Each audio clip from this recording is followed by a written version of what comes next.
Hello, I'm Sister Elaine Marie Lifontorum OSD from the Congregation of Benedictine Sisters of the Eucharistic Feast. So, first of all question is, how did you know God was calling you to this vocation? How did I know that God called me to this vocation? Since childhood, every time na makakita akong mga pari or madre, grade 7 for me.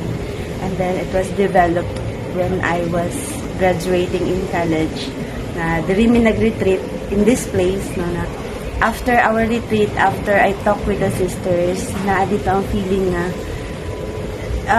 peaceful feeling, joyful feeling na I really can't explain. So that was maybe for me the sign na, oh, God is calling me to this.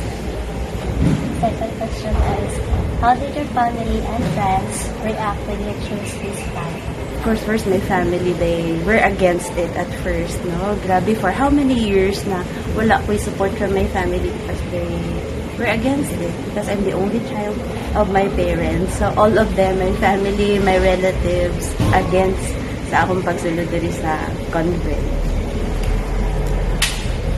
About sa imo daily life experience, what does a practical day look like for you? A very simple activities every day. Limpyo, kaon, ampo, mag-garden, kaon, ampo, but more on prayer. Sa faith that's very important. How has Because my relationship with God really changed a lot, no?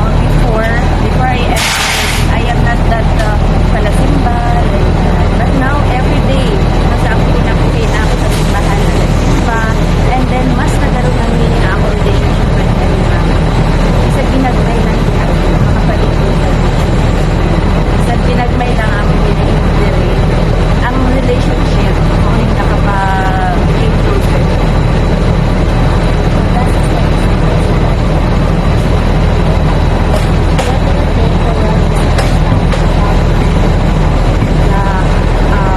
Maybe the world misunderstand or misunderstood that consecrated life is a boring one.